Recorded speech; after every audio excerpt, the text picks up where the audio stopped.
we're going to move into our headliner session. I'm very excited to welcome our panel of speakers here. We're going to go in order again. They've each got 15 minutes. We'll do a quick questions of clarification, but then I want to give a space at the end to ask questions. Online folks, I'm checking the Hoover app, so do ask your questions in the Q&A in Hoover, and I'll try and pick up if there's something in there.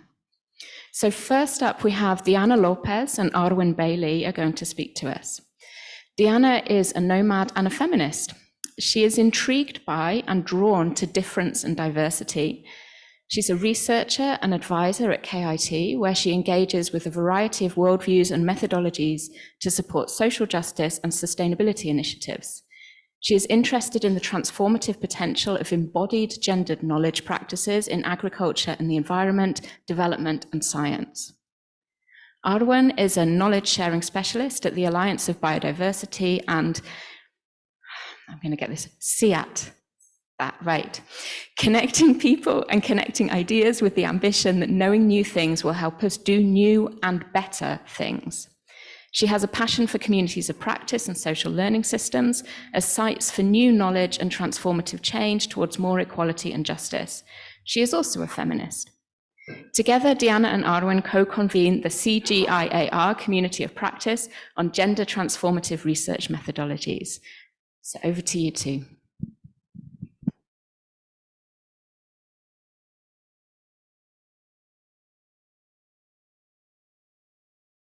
Hello, can you hear me? Ooh, yeah, okay. So thank you so much. I just, have the slides? Yeah.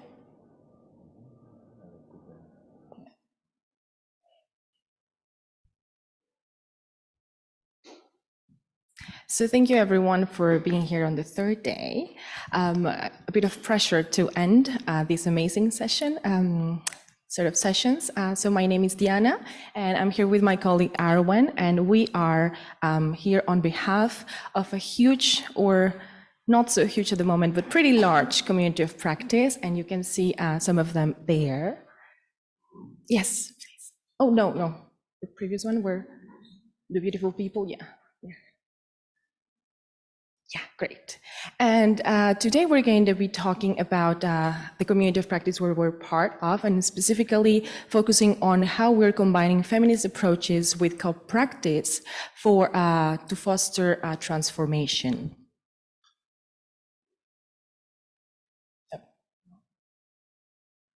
Yeah, okay. But before that, we would like to invite you to reflect with us on this question, and I'm going to give you 10 seconds or so. I know it's not too much, but this is a question that we are going to be taking all of you with us today, and hopefully we will be able to address at least one way that we can do this, and we would like to hear from you how you are doing it.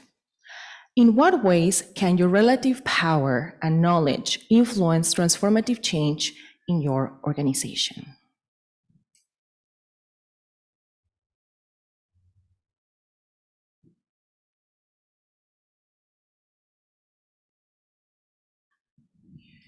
Okay. So a bit about the context of the community of practice. The CJR is a consortium of applied research centers focused on agri-food systems. It has existed for over 50 years, and its work spans across 89 countries. Historically, has been incredibly influential in the development of national agricultural policies. However, as probably many of you know, it has been criticized for a number of factors. And here I'm just listing some of them. But just to highlight that the CJR has been the center that kickstarted the process of so-called the Green Revolution, fundamentally altering the entire way that we relate to food and the environment.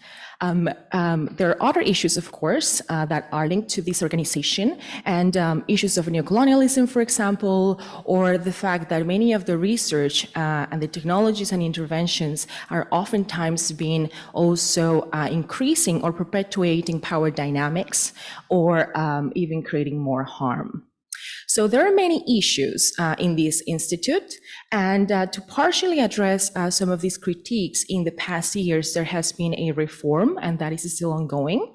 And for the first time in over 50 years of existence, gender equality is seen as an impact, something that they really want to start working on and to achieve.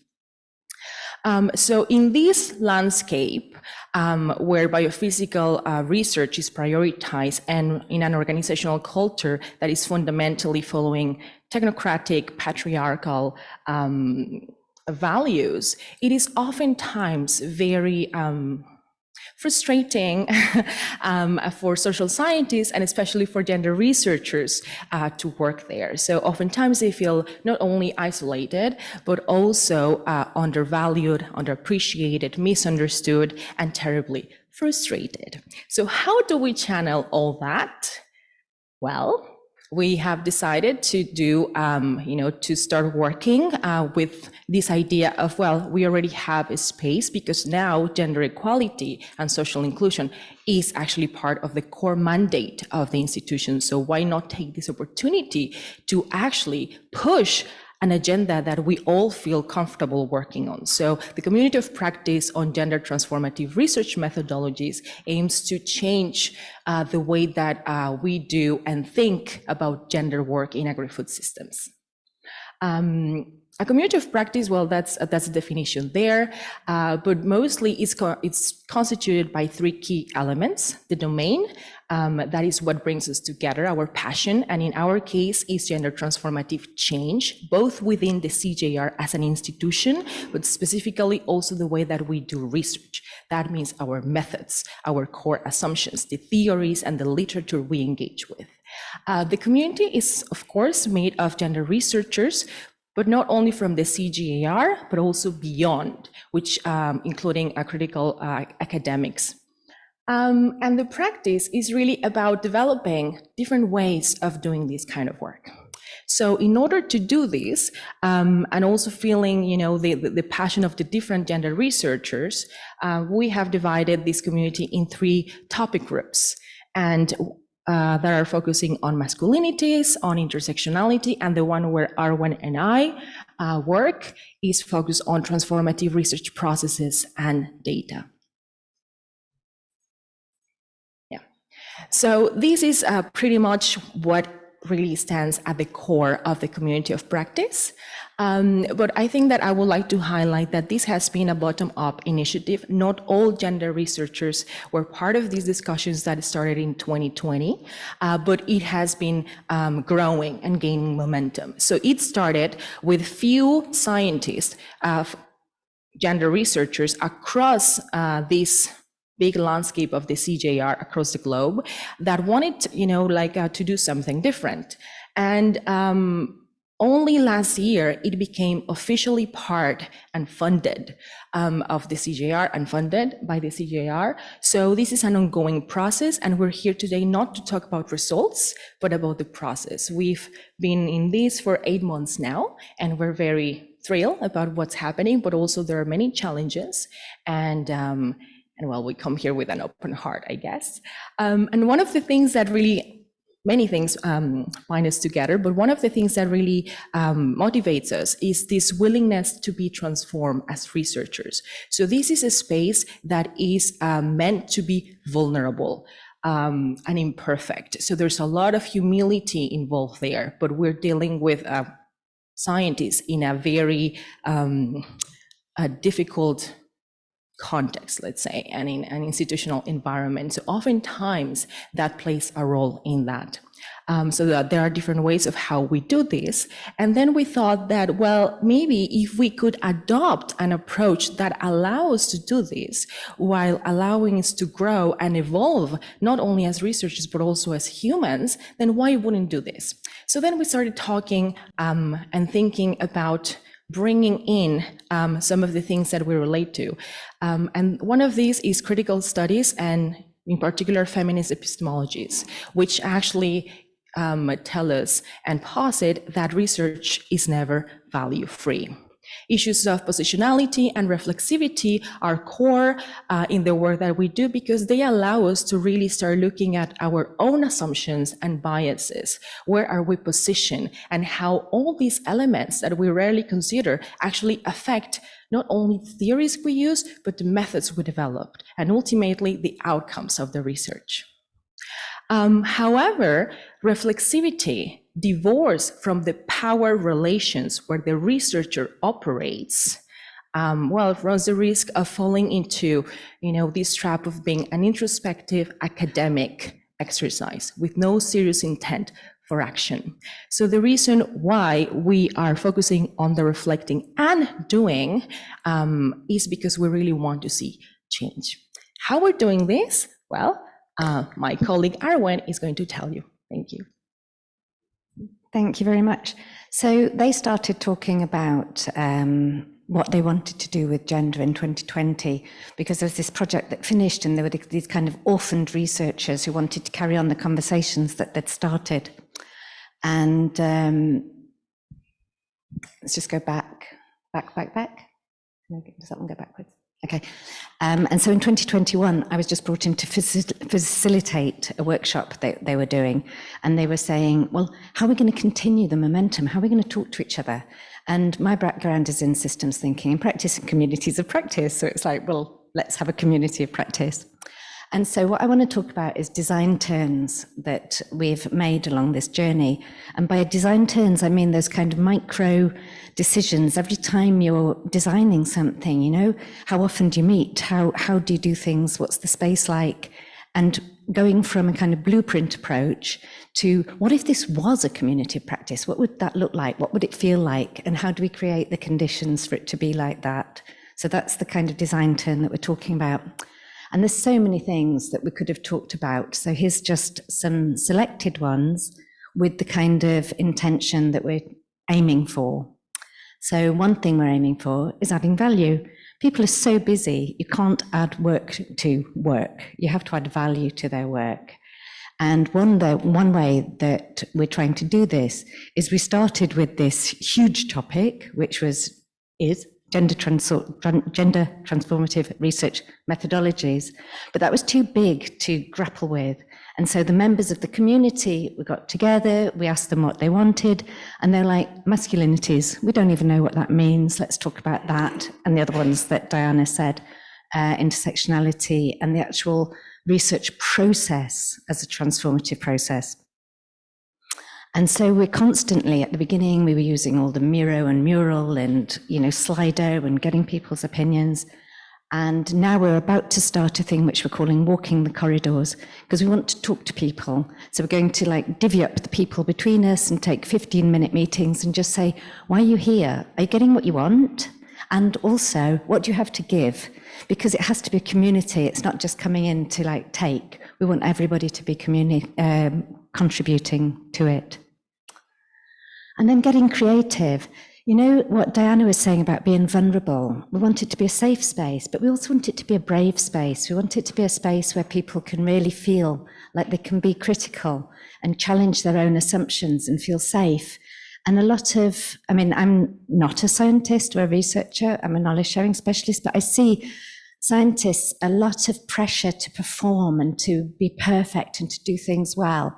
So it's hard to create the conditions. And so even little things like what we call things. So we had a set of sessions which we called expert talks, and we had another set of sessions which we called, I can't remember, it was something like challenge sessions. And this was where you could bring something that you were struggling with and talk about it and get input. But then we realized it sounded like there were experts and non-experts. So now we're calling it topic focus rather than expert focus. And the other one we're calling hive mind, because everybody's got an opinion and let's bring them together. So even just like the wording of things trying to create this atmosphere, all the micro things, everyone having their cameras on. There's so many micro things that you can do to try and get the right atmosphere. Group size is a really interesting one that we struggle with all the time. We had a session the other day, 6 people came. We had such a deep and fantastic conversation. But we feel better when 30 people come. So what's the right metric? You know, because if from that conversation of 6, somebody goes and makes a change in their research practice, that's a change. And maybe if there's a group of 30, you don't get enough questions, don't get the right depth for anybody to actually understand how they can start to change things. So what are the metrics for that? You know, going back to what we were talking yesterday about evaluation, how do we measure that? How do you measure the quality of the conversation? And then the technical space.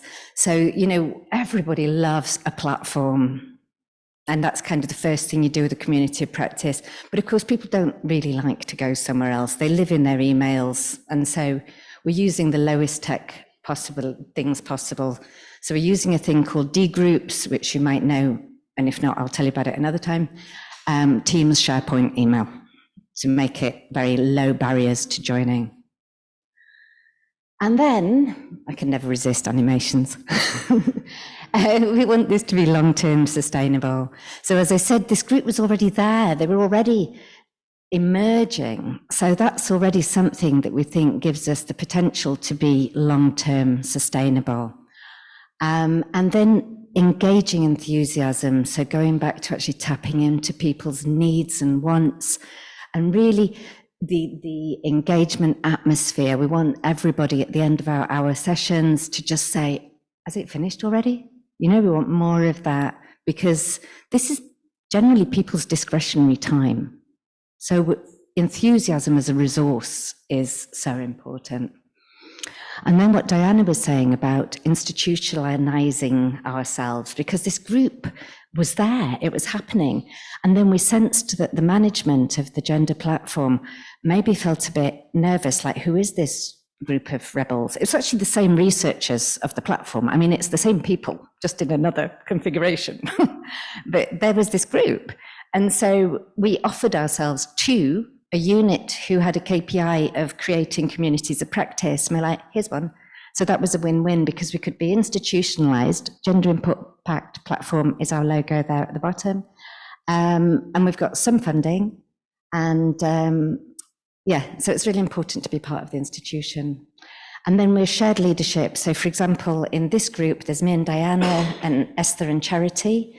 And that gives us a space so we can like share ideas, but also if one of us is on holiday, and also if one of us leaves, so to get that continuity for long-term sustainability. We did write a paper which sums up some of the research on gender transformative research methodologies and on communities of practice, putting that together. And we might have a paper coming out really soon, sort of tracking our progress so far. So these are our key messages that, you know, what we thought was really important for you to go away with from our perspective. That, you know, there were these people already, and we just had this timely opportunity to, you know, people are talking about gender transformation in general, and there was this emergent group, so we just took advantage of it. The second one is about how it's always work in progress. So we see this as a kind of niche in the regime of CGIAR research that maybe is going to be helping other researchers just to see different ways of doing their research and maybe just appeal to people's imaginations. The ongoing critical reflexivity, obviously it's one thing that we're promoting within the sessions of the community, like how are you critical, but then we're also trying really hard to apply it to ourselves.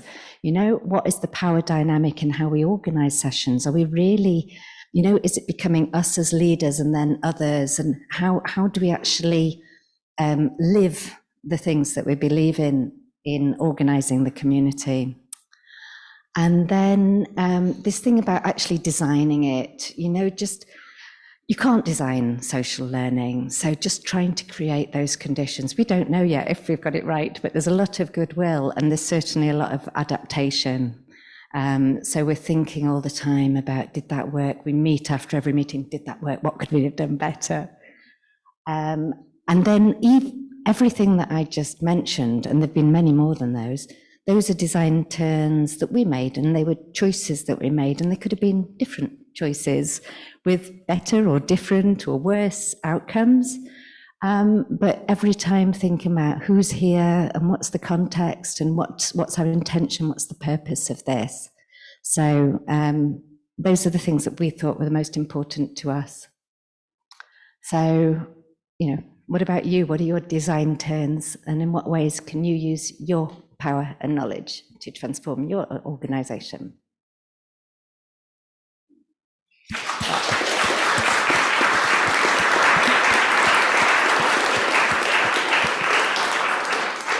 Thank you very much. If I can encourage you to hold that question in your heads and have a think, and maybe when we have a chance to question, we can come back to our speakers. Thank you. I'm going to move us directly onto Fern Wixon. So Fern Wixon is a cross-disciplinary scholar, facilitator, and knowledge broker, and her work focuses on the interactions between science, ethics, and politics. Currently, she is coordinating the development of a new experience-based master's program in ocean leadership at UiT, the Arctic University of Norway. That's in Tromsø. She is also a coordinating lead author for the IPBES Transformative Change Assessment, a faculty member for Homeward Bound, which is a global leadership initiative for women in STEM, and is owner-operator of the Peaceful Wild Studio for yoga and meditation. Fern, over to you. Thank you so much, Julia. I wonder if we might just start by taking a few breaths together to come into presence. So just breathe in, gather your awareness from wherever it might be scattered, and arrive in your body. Breathe in, gather your awareness, arrive in the room. Breathe in, gather your awareness, arrive in the here, the now, the moment. Breathe in and open up to the interactional relational exchange we're about to engage in. Great, welcome. So I want to use the time that I've been given this morning to really open up for a conversation about something I'm struggling with. And in the language I learnt yesterday, about a transformative learning edge that I'm a little bit scared to lean into. And I want to open up for that conversation. But so to help me find out what kind of a conversation I want to have with you about that issue, I wonder if we could just stand up together for a moment. And I'm going to ask you a couple of questions. So the first question I want to ask you and I want you to sit down according to your answer, okay? So I want you to sit down if you have never had any experience of sadness or anxiety about the state of the world. Oh, I was really hoping to have a conversation with someone who sat down on that question. No, okay. So we all have had that experience of sadness and anxiety or grief about what's going on in our world. Okay, so please sit down if you feel like, yes, I have those feelings, but I actually have a really good set of tools that help me manage that anxiety or grief or sadness with both me and the people I serve or the people I work with. So if you feel really, I have it, but it doesn't actually bother me, I've got really good tools, take a seat. Great. So the conversation I want to have with you at some point is, what are those tools and where did you learn them and how did you get them?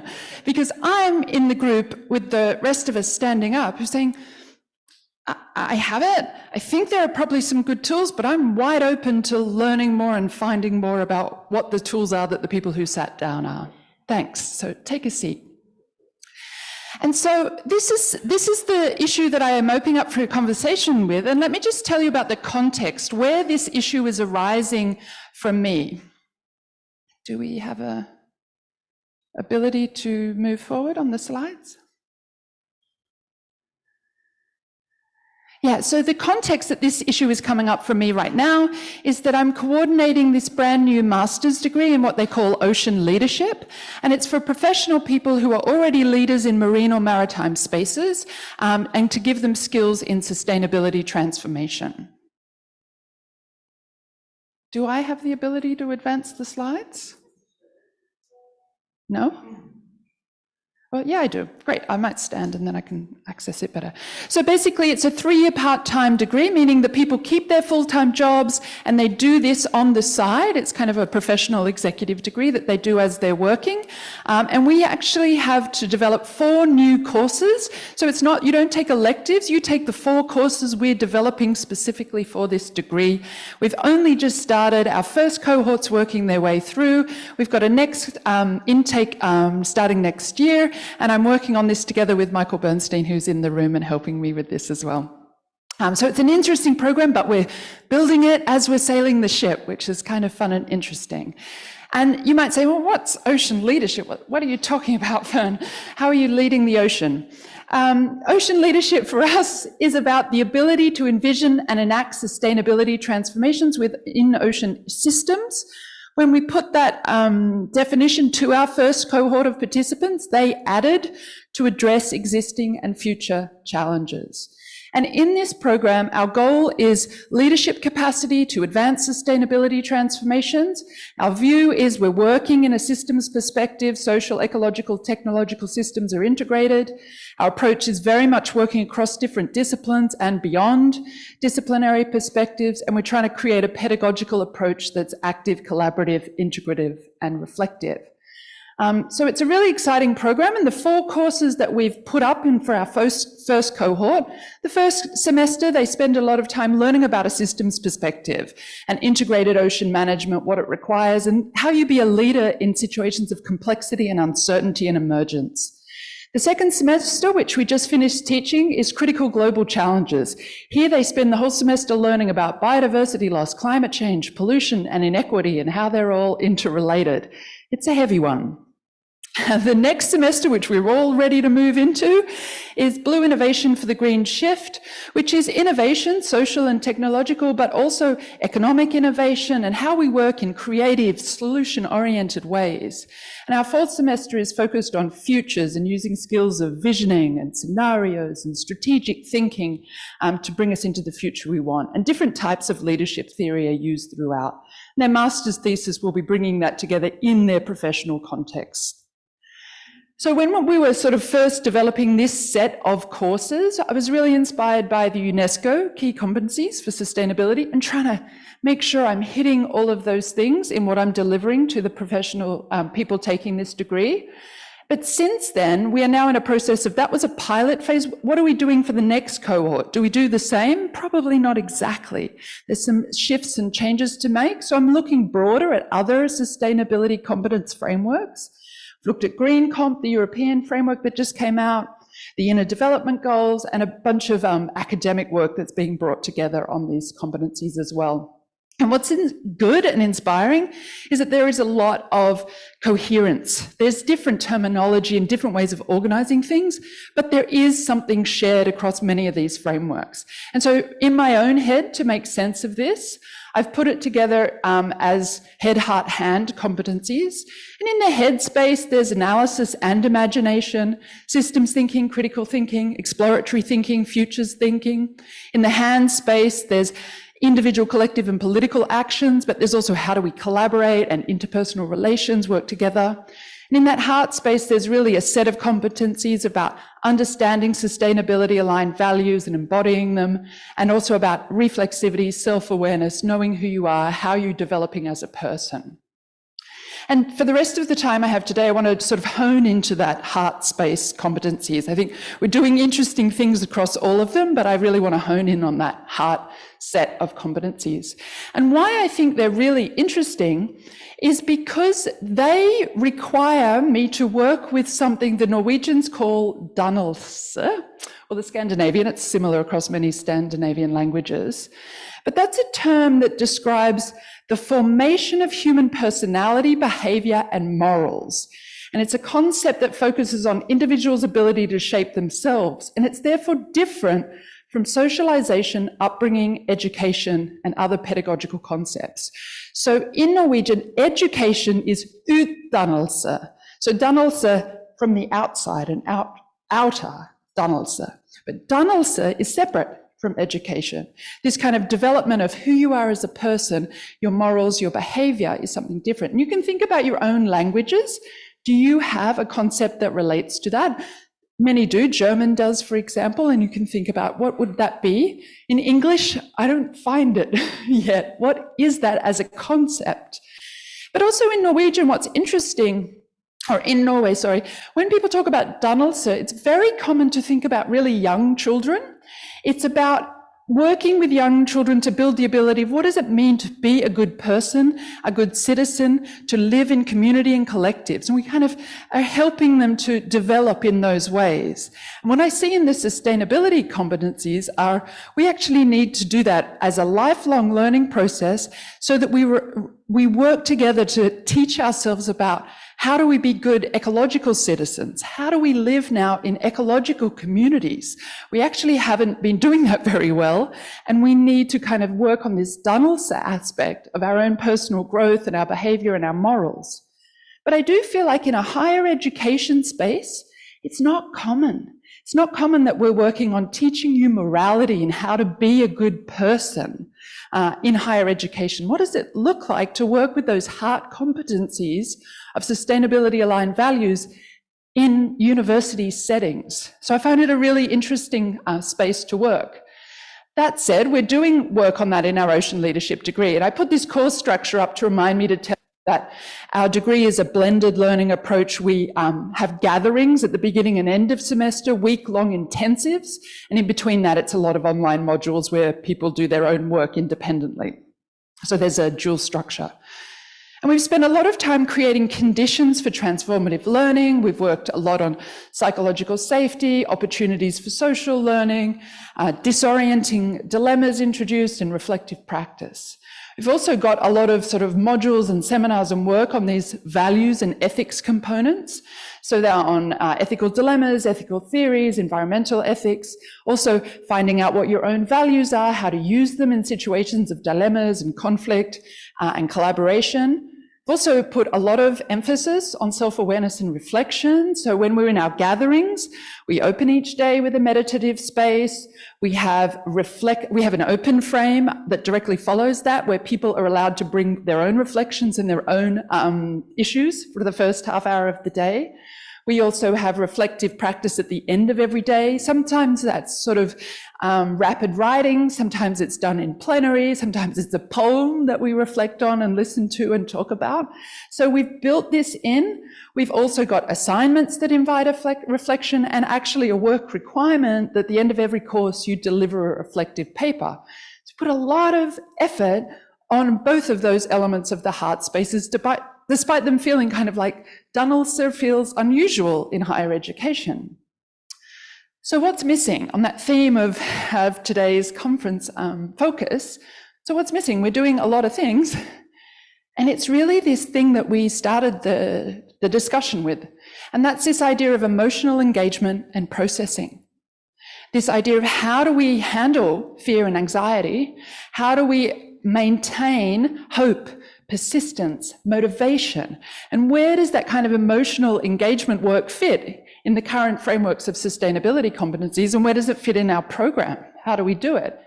And I know this is important because the students keep telling me, not only my ocean leadership professional people who just had their critical global challenges semester and said, that was important, but that was depressing. I feel overwhelmed, I feel grief, I feel guilt, I feel heartache, I feel hopelessness.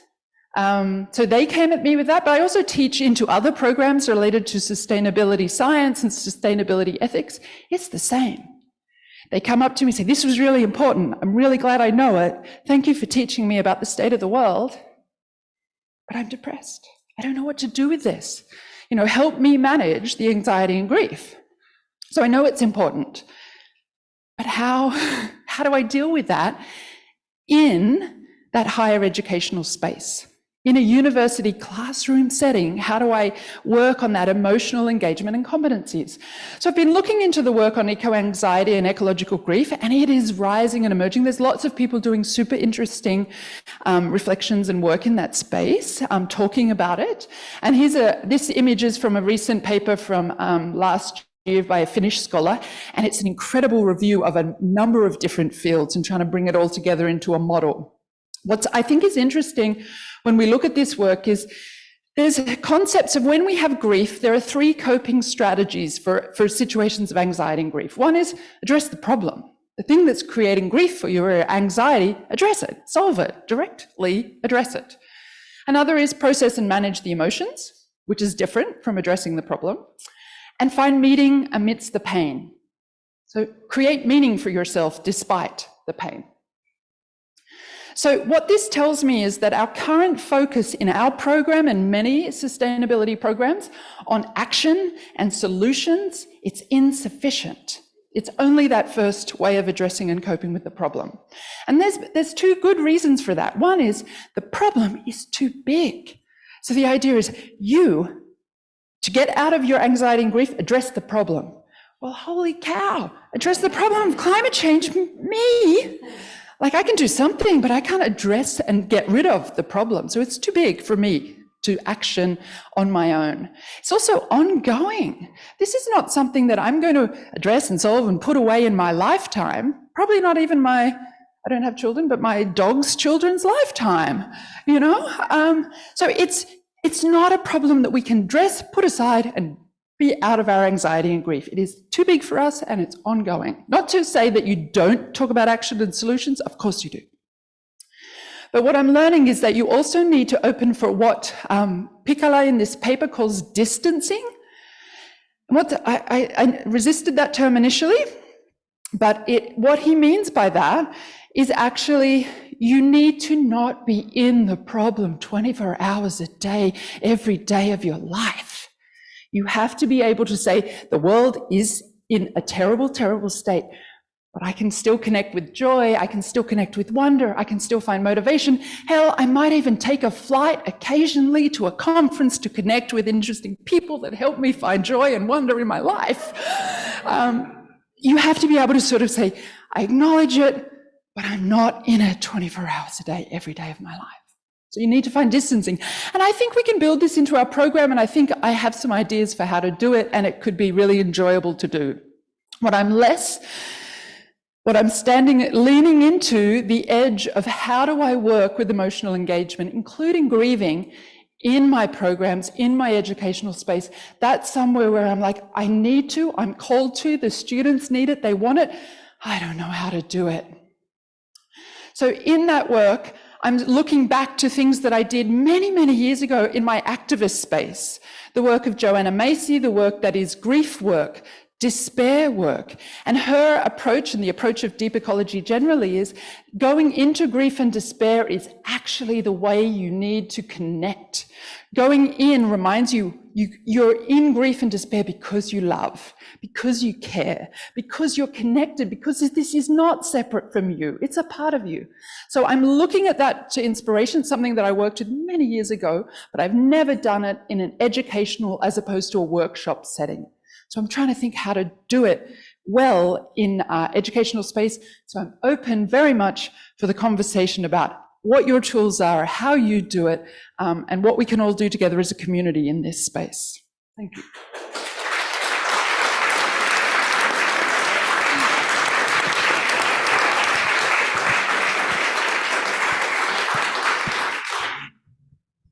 Thanks so much, Fern, for that. We will make sure that we do find space to have these kinds of conversations that our speakers are telling you they would like to talk to you about. I am going to move us straight on to Carlos. So Carlos Alvarez Pereira. Okay, so I found it really tough to summarize him in an intro message. He holds a broad range of accolades and important positions, including as Vice President of the Club of Rome. He is on the advisory board of the International Bateson Institute and holds the UNESCO Chair of Global Understanding for Sustainability. He is the founder and chair of the Inaxis Foundation and Research Institute. He is a systemic thinker and practitioner devoted to paradigm shifts towards social ecological civilizations. So Carlos, over to you, please. Thank you. Thank you. Hi, everybody, and thank you for being here now, and thank you to the organizers for giving me this opportunity to share some reflections around this question of what is missing for systems change. my job is basically to ask questions. Actually, I described what we do at the Club of Rome. I say when we are good, we ask better questions. Why? Because asking better questions is a good way to illuminate our blind spots. All of us, we have many blind spots. We might never be able to get rid of all our blind spots, but at least we are aware that we have blind spots. And the way to becoming more aware is by asking better questions. In particular, this one, how could we learn what we already know? Which looks like intriguing. In this learning, I'm using learning in the sense of changing. In the sense that if you have not changed, you cannot say you have learned something. You might have a conscious knowledge about that. And of course, the Club of Rome is the organization having published 50 years ago the limits to growth. With I think we have some arguments to say that we haven't, as humanity, we haven't learned from what we know since long time, but not since 50 years. What we know since thousands of years. What we know also from the most ancient of our cultures. So I will address this question of of what is missing. I will just give some hints. As my friend Samantha Supia uses to say, this is my own and very personal way of being wrong. I just share these insights with you. It might be inappropriate, but just also to open conversations, as you said, very much. So I think a characteristic of what is missing is that I guess we don't pay enough attention to this, to the fact that all beings, humans and non-humans, and I would say even non-living beings, I mean, climate is a non-living being, right? Have their own radical autonomy and at the same time interdependency, and that we tend to forget about the autonomy. We tend to, in the cultural context of modernity, we tend to think of getting in control, analyzing, talking about, researching on, acquiring knowledge in many ways. Let's not forget that many of the disciplines in the domain of social sciences were born from the core of colonial empires. The initial project of anthropology was to learn about the populations that the empire was colonizing, to understand them better and then to control them better. So this exercise of dispossession is actually everywhere, and let's not fall into the trap of thinking that we are not practicing that. We are all the time, and I guess we have to be very cautious about the many forms of dispossessions. That's one point, I think, of what is missing. I mean, it's there, you know, I think we are aware, but from being aware to learning, to changing, to practicing the opposite of dispossession, there is some pathway, you know, some distance. Of course, this practice of dispossession is very much related to the root, what is at the root of the inhuman inequality in which we are used to live. You know, we live in this world. In order not to be completely trapped in anxiety, we have to accept that we live in a world of radical inequality, whose root, even the psychological root, is in ignoring what Aurelio Peccei, the co-founder of the Club of Rome, called the human quality, which is truly universal, which is in every human. So we use, and I say we, and I say myself as well, willingly or not, we are using categories in which we are ignoring human quality. I mean, I am hearing plenty of people, maybe not here, maybe not in this conference, but I can tell you in multilateral contexts, in many other contexts, well-intentioned people who are still using the expressions developing and developed to apply to countries and to apply to people. My colleague in the club, Kate Rayworth, says, but there are no developed countries, sorry, because those we call developed are not sustainable. So this is not a form of being developed, you know. But these categories are still very much there, especially when we think about the people who are uneducated according to our own standards, you know? And we are willingly or not often denying their human quality because we think, oh, these people have not gone through a classical educational pathway. And especially, I would say, we are all the time, this might be a characteristic that we cannot get rid of, practicing the us and them divides. And as of them, there is a natural thing which is that makes that Julia is not me. So there is a clear distinction between you and me. But very easily we fall into the, well, if she's not me, I might have the temptation of not taking care of what happens to Julia and even excluding her. We're practicing that all the time. Sorry, Julia, for putting you as an example. If you want examples of this, look at any newspaper on the page of geopolitics.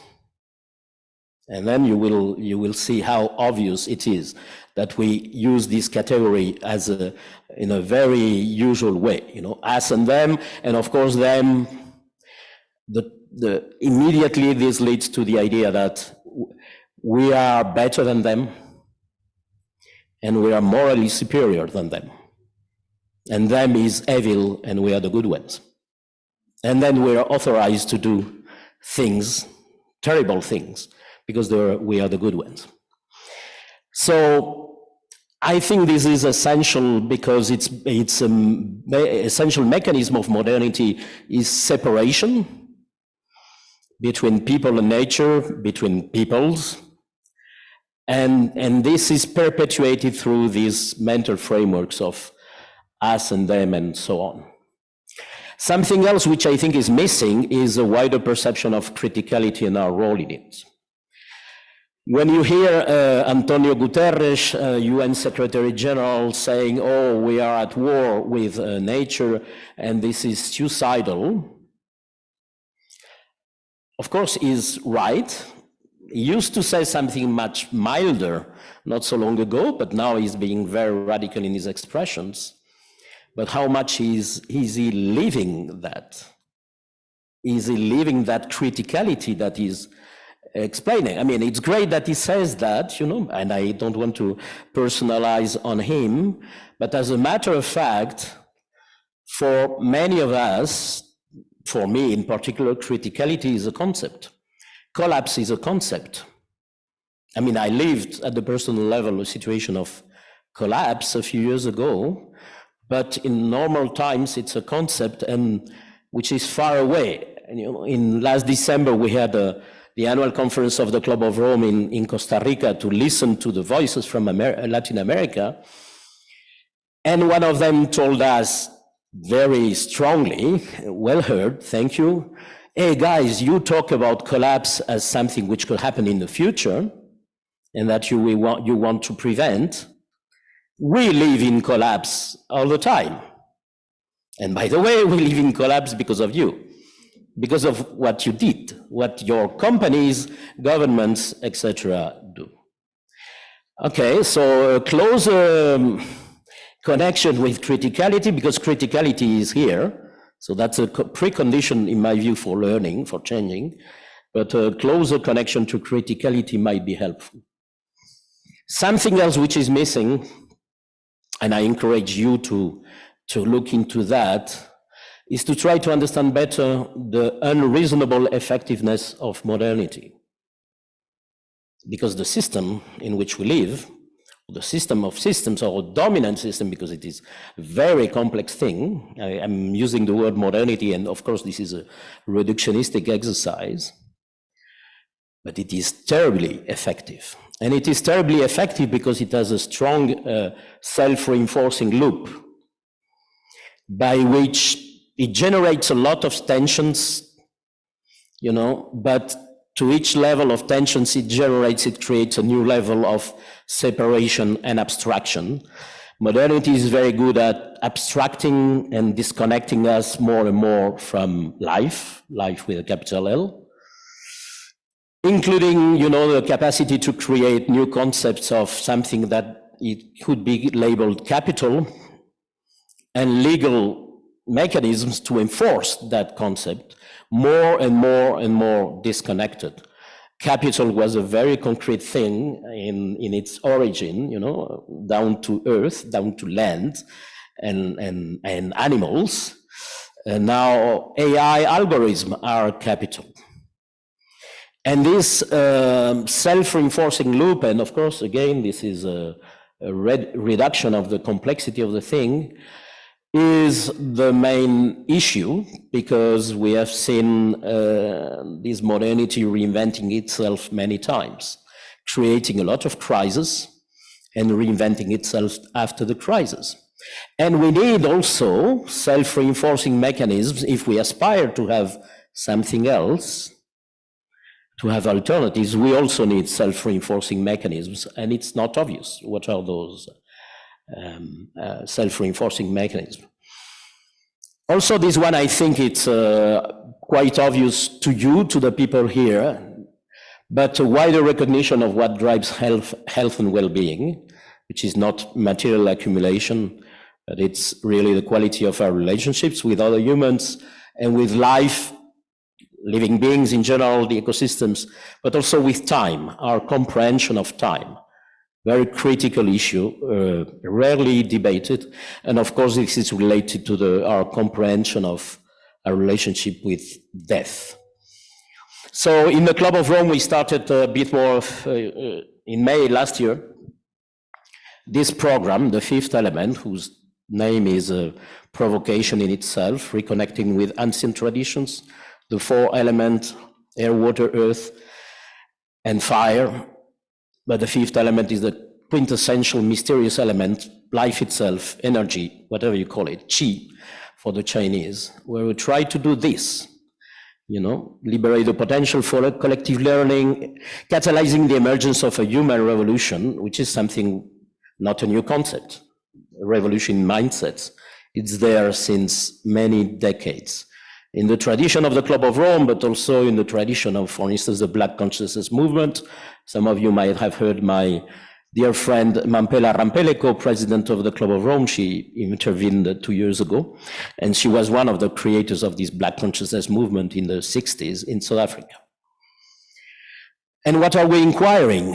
We are inquiring about transcending these chasms that modernity has created. There are many of them. And asking this terrible question of, but how do we transform? How do we engage in transformative action from existing frameworks, including the very tricky space of policy making, because policy making is done from conceptual frameworks, which are the embodiment of modernity. Can we do something transformative from those same frameworks? Well, we have to try. In an approach to learning based on mutuality, we think, it's not my idea, a lot of literature on that, there is no learning if it is not in mutuality with others being living beings, humans, organizations, cultures, whatever. Mutual learning, mutual transformation, up to mutual metamorphosis, another provocation, of course. And in this mutual metamorphosis approach, across the chasms, we are now exploring concretely some of these questions. There will be 1 billion more Africans in one generation. Africa is the continent where most of the growth of population will happen in the coming decades. People in Europe don't talk about this, or if they do, they think of that as a threat. Could this be the opportunity for reinvention from Africa and from African values, also for our own future? And these are some of the other questions that we are engaged in too. And the list of questions is, of course, infinite. I mean, we are not running short of questions. In a context where our approach to systemic change, and this is my last provocation to you, because what is missing for systems change, and this is a very complex question, of course, but our approach is that criticality is needed. When criticality happens, it might lead to self-organization at the edge where the tensions are most obvious, when people are left behind, which is massively the case even in the industrialized countries since decades. And that could lead to the emergence of something new, of new seeds, of approaches by communities trying to address their own challenges in their own terms and by their own means. These hopefully could lead to resonance to the phenomenon of mutual metamorphosis, and maybe to the concept of symbiogenesis, that different species, this comes from Lynn Margulis, probably the most provocative biologist and thinker of the 20th century, that evolution works out of symbiogenesis. So here we are. You are actually all invited.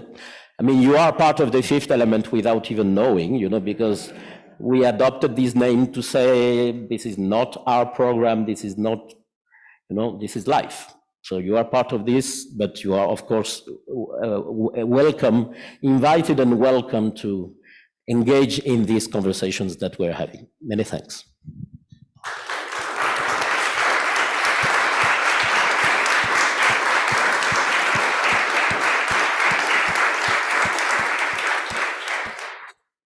Thank you very much. And thank you to all four of you for offering us inspiration in how you're grappling with changing paradigms within the structures and the systems that you're in. Thank you. I'm going to keep this session running for 5 minutes more, and then we're going to transfer into the World Cafes, and we'll extend them so the World Cafes still get their full hour. We're not shutting that down, okay? We'll shift things a bit. So I'm also going to ask our speakers in the coffee break if they could take their coffees and sit at a table in that room, please, so that people can come and interact with you more. Thank you. So questions in the room. Who would like to ask our presenters?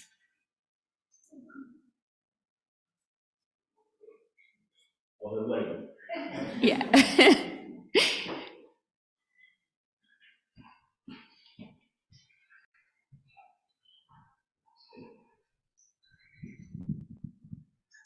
Well, I'm out of words. I think we are in general, because it's impressive to see how all of you are developing ideas that are so radical.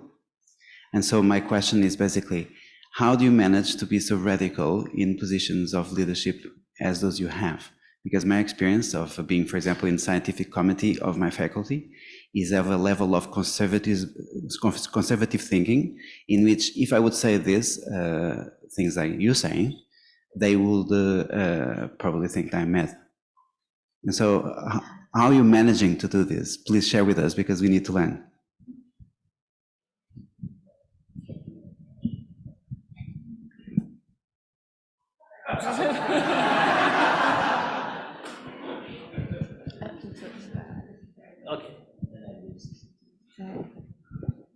So also where I'm working is quite similar to that, but I think everywhere you work, there's always little pockets of people who are amenable to change. And I think, these are the seeds, right? I'm finding the pockets and working with them. And then I work a lot with micro changes. I'm a real believer that if we make many, many, many micro changes, and then you look backwards, you've actually made, some changes, and you're changing the atmosphere, you're changing the way that things are done. And so little things like the way that you run a meeting, what's the sort of meeting technology, what's the purpose of the meeting? Are we achieving that purpose? Do we have to do it this way? Could we do it another way? Having a silence when normally there isn't a silence. And it just sort of surprising people sometimes, flipping the order of an agenda.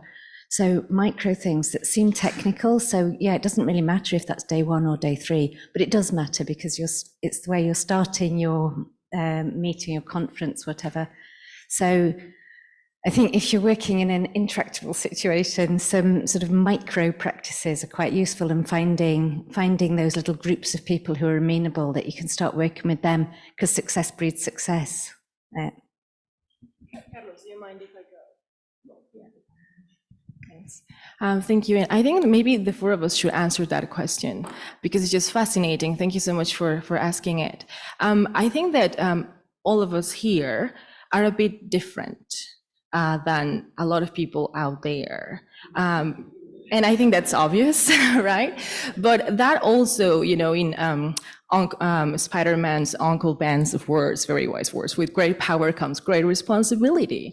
What that means is that oftentimes we're no longer just researchers. We're no longer just, I don't know, you know, like practitioners. We need to learn how to facilitate change processes. And oftentimes that means that we need to adapt and be open to listen. You know, why is it that they're so close? Why is it that they're so conservative? What values are close to them? Do they feel threatened when you approach them in a different way? Why? You know, so again, this goes back to being human and what we've been hearing about what makes you human. Why do you associate your work with your own personal value?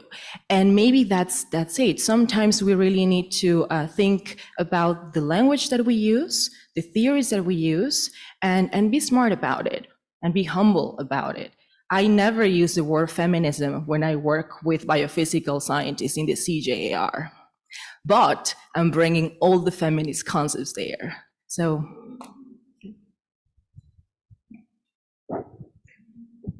No, very good question indeed. So what I can say is that the Club of Rome is a group of privileged people of very different backgrounds, from researchers, scientists, writers, politicians, business people, activists, and so on, from many different countries. But all of them having somehow a kind of privileged status for sure, and with a specific privilege because we are allowed to ask radical questions. For whatever reason, maybe it's the history of the 50 years since the limits to growth, and maybe many people say, oh my God, these people might have had something, you know? I mean, we might have to listen to them now. And being radical, we were radical in the origin, and that's so interesting if you take into account the personal history of the founder, Aurelio Peccei, who was at the same time a businessman, a humanist, and somebody who engaged in the resistance against the Nazis and the fascism and Nazis in Italy, you know. So he was put in jail and tortured. So somebody quite exceptional. We were radical then. We suffered a lot of backlash. And actually the limits to growth was sort of canceled, you know, literally canceled, including President Reagan said in a public discourse, there are no limits to growth. And now we are trying again to be radical with this, using as much as we could this privilege of being allowed to ask better questions, but also using the circumstances. When we started 5 years ago to develop the whole program of activities that we have now, some of the ideas we were pushing for planetary emergency were not so widely recognized. We have to thank the pandemic to big extent for opening the minds. I've had personally discussions with people in positions of power and asking them exactly your question. I mean, you know, the Club of Rome is for the radical thing.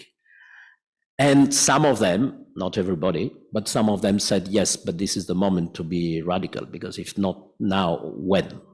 And if not us, the Club of Rome, who? You know, I mean, we are not the only ones, for sure. That's to give a bit of context of. Yeah, thanks for the question. That's a lovely question. My response would be look for cracks and carry a crowbar. Like, you know, the crowbar. So the crack, in my case, the crack was the University of Tromsø decided it wanted a program that was interdisciplinary, and they called it Ocean Leadership, and it was supposed to bring together biology, law, and digitalization. And I saw that as a crack, and I crowbarred it into, this is a program about sustainability transformations. So look for cracks and carry a crowbar, but also if you don't see cracks, the only way you can create them sometimes is by bashing your head against the wall. And I know this because I was in a committee, much like you, where I felt like I'm not getting anywhere. I'm trying to break open ways of thinking, ways of doing, ways of being, and I'm bashing my head against a wall. And I talked to the woman who had the position in the committee, because of course it was, here's the woman at the table seat, and someone had it before and they gave it to me. And I said to her, I just feel like I'm bashing my head against a wall. And she said, oh yeah, so did I. She said, but if we don't bash our head against the wall, the crack will never open. I bashed for a while, I pass on to you, you bash for a while, you'll pass on to someone, and eventually the crack will appear. So sometimes we feel like we're bashing our head against the wall, but we're doing the work that is required to create the crack. We might not be the one who breaks through and makes the crack, but we pass on to the next one who keeps bashing until the crack appears.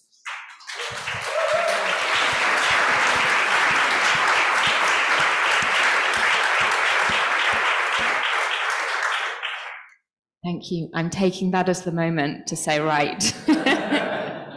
Thank you very much.